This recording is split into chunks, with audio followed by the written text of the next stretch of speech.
Hey, what is up mortals? It is Mr. Zombie here, and before we get into today's video, there's something I'd like to say. I'd like to let you all know that we got a merch store. Some of the items in it are only available for a limited amount of time, so if you're interested, go into the description and check it out. Each purchase helps us make more content. Secondly, if this video hits 500 likes by the end of the week, we will continue this what if. Thirdly, if you didn't know, only 41.3% of you guys have subscribed to us, so please hit that subscribe button and click the bell icon. Now with all that out of the way, let's get into the story. Gravity, he muttered with a tear falling down his face. The girl who had called out to him triggered something that he couldn't recognize, and being separated from her caused an ugly feeling within his chest that he didn't like. As he tried to make sense of these complex emotions, those around still conscious eyed him with caution. Damn, and here I thought we might have a weapon worth using against the heroes, Tomura said with a half sigh. Hand outstretched, he reached out to touch Izuku, but was stopped by a firm grasp of Dabi. Try it, and I'll blast you with a torrent of fire so hot you won't be able to tell the difference between it and hellfire. Understand?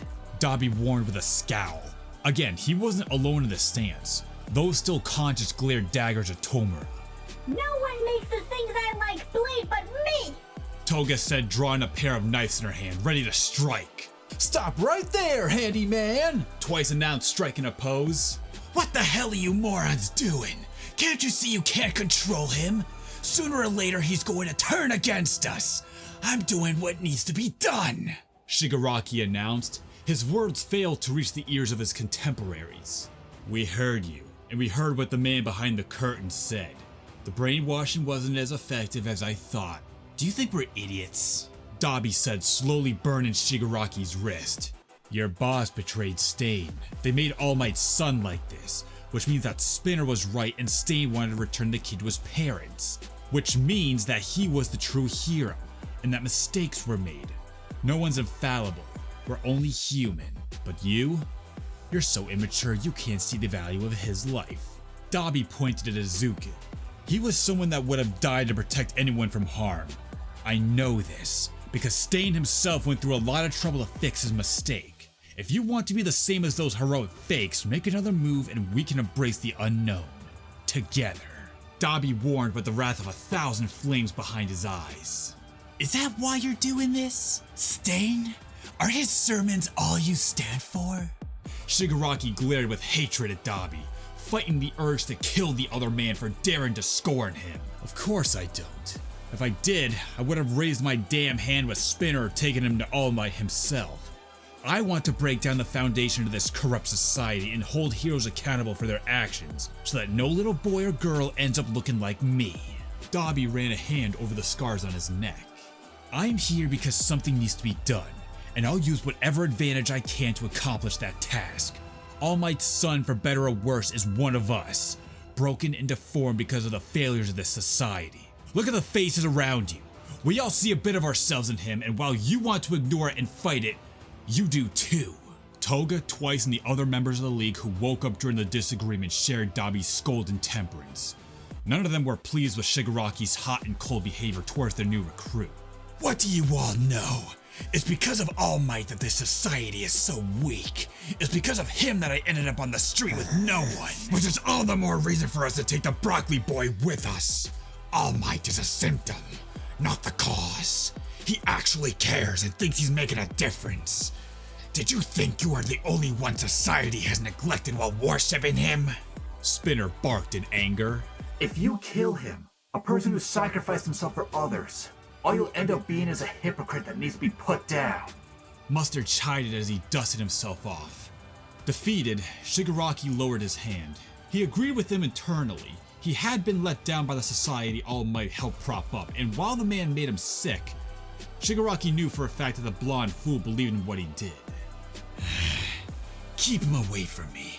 I can't promise I won't dust him if I have to look at him any longer. Finding a temporary truce, the League followed Shigaraki once more. Days later, All Might walked into a hospital with a bright smile on his face, a ray of sunshine as he often was. He was officially here to visit sick children and raise their spirits. Unofficially though, he was here looking for a certain man. Toshinari, like many other men, had a vengeful side, which was why he had Stain taken to Recovery Girl's clinic when the maniac was found unconscious by Mendeley. The Symbol of Peace wanted to be the first and only person to speak with the man. Toshinari had plans to have a similar chat in nature to the one he did with Native. Unfortunately, the man squealed immediately. Not out of fear, but regret.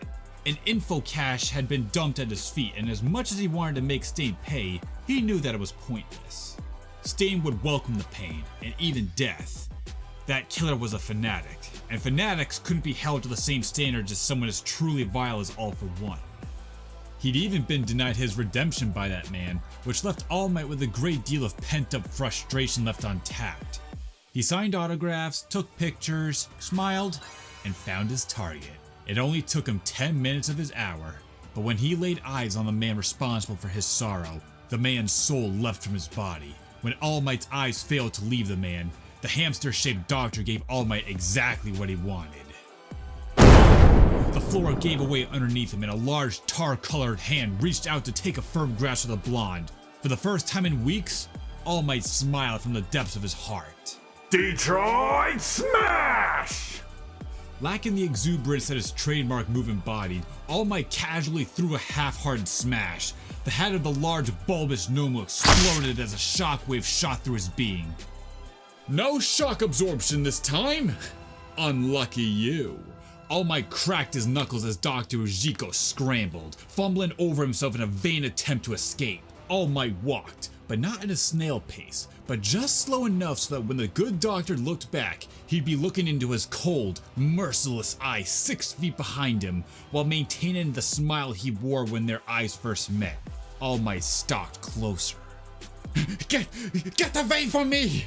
From underneath his lab coat, he pulled out a bright red button with a skull on it. Trembling, the portly doctor pointed the remote at the number 1. Any closer and I'll blow this building to bits! The doctor swore in an attempt to break All Might's bloodlusted haze. To the man's horror, Toshinori's smile widened. Oh, I'm afraid it's too late for all that. For you see, there are many who consider me an idol. Men and women from all over the world with some of the most interesting quirks have volunteered their time to me. Of the bunch, I've devoted tireless hours gathering the most intriguing individuals. Heck, even a few villains have turned canary. I didn't even have to find you.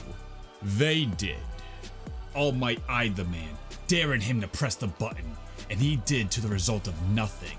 It's just you and I. The facility has been evacuated. Your master is in chains, and soon, very soon, so will you. But not before we had an intimate conversation. To me, my children! Boom, boom, boom! Loud concussive explosions followed, but not of explosive nature. They were crawls of abominations erupting to the surface world. As they came, All Might grabbed the manlet by the scuff of his collar. 4 uniquely shaped beasts surrounded the number 1 at all sides.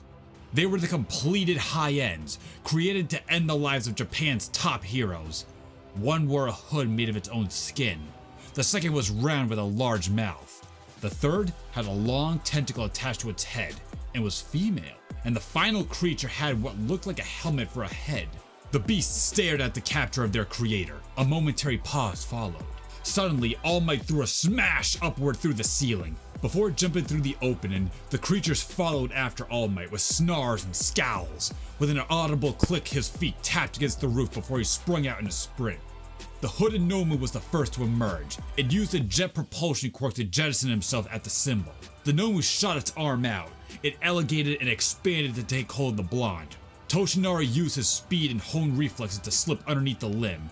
Taking advantage of the Nomu's momentum, charged back the monstrosity and destroyed its brain with an ear-splitting smash. No! Ochan!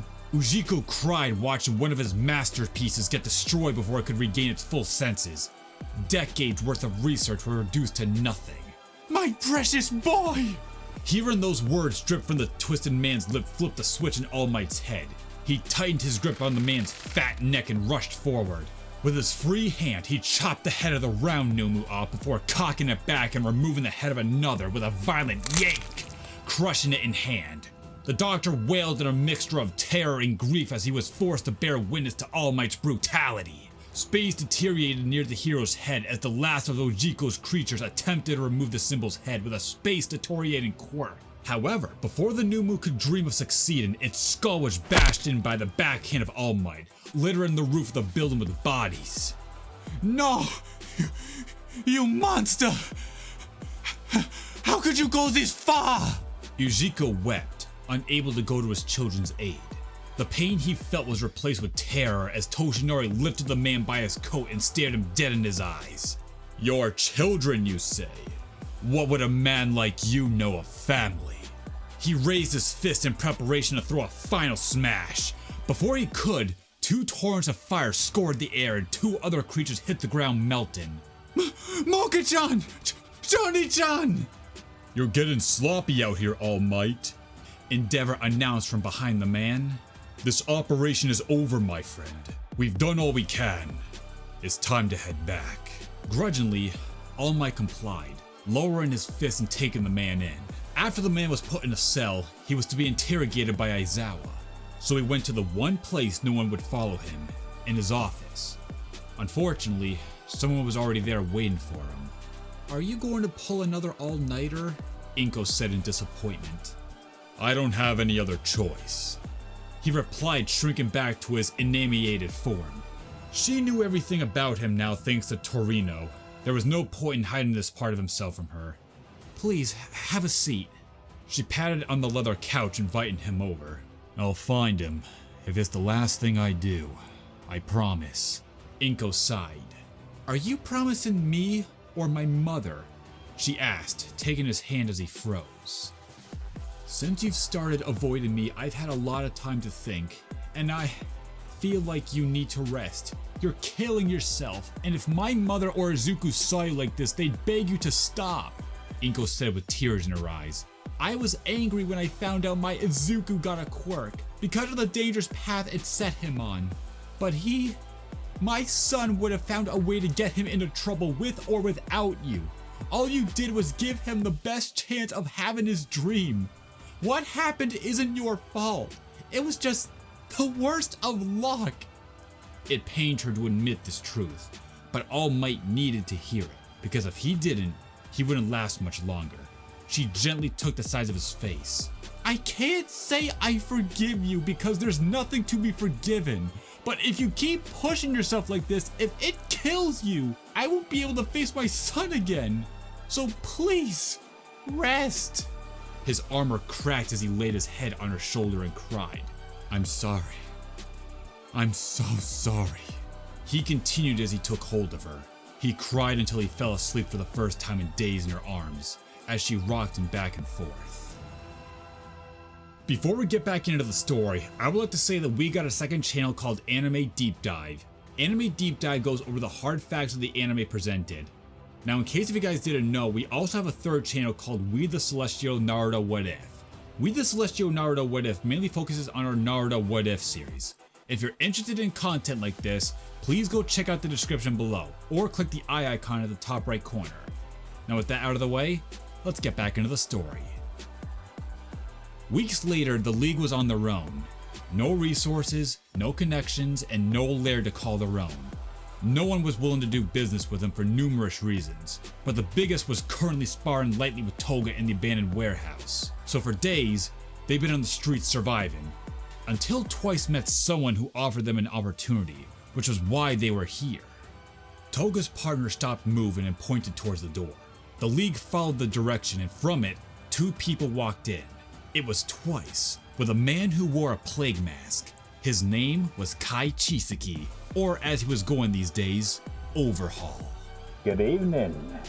He introduced respectfully.